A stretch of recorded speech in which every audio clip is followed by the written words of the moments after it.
1 button, 1 real server call, 0 page reloads. Let's make your first genuine AJAX request and see exactly what changes.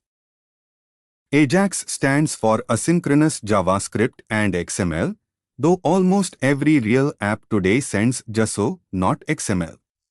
It isn't a language or a library, it's a real technique, JavaScript genuinely talking to a server in the background without reloading the page. The real building blocks are a fetch call, a real server endpoint, and a real DOM update, and every video in this series is a different angle on that exact same exchange. This real button sits on a real page that hasn't talked to the server yet, exactly what this exact screenshot shows, a button and nothing loaded below it. A real click handler, genuinely waiting for a real user action before anything happens. AJAX requests are almost always triggered by something real, not fired blindly on page load.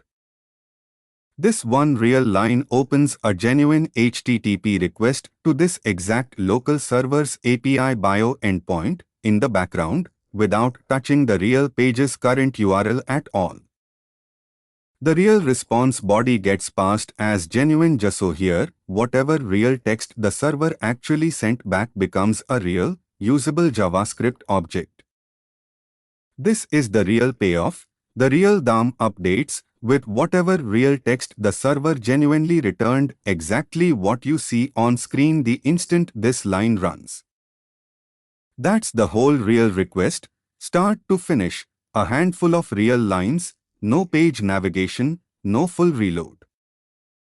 Look at the URL, it's the exact same real address before and after clicking. That's the real defining trait of AJAX, not a technical detail.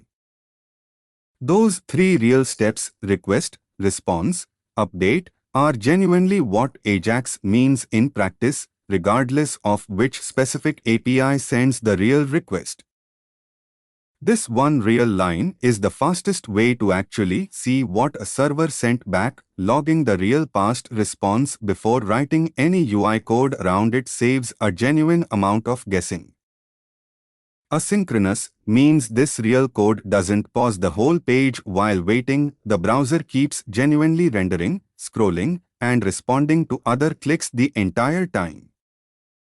Try this on a throttled connection, and the button and rest of the page stay fully real and responsive. Only the bioText itself waits on the real response. This exact demo always succeeds, but a real request can genuinely fail, a dropped connection, a real server error, and later in this series you'll see exactly how to handle that. Fetch is the modern real way to do this. The next video shows the original real API. This whole technique was built on xmlhttprequest. Next, the original way this was done, before fetch, existed xmlhttprequest.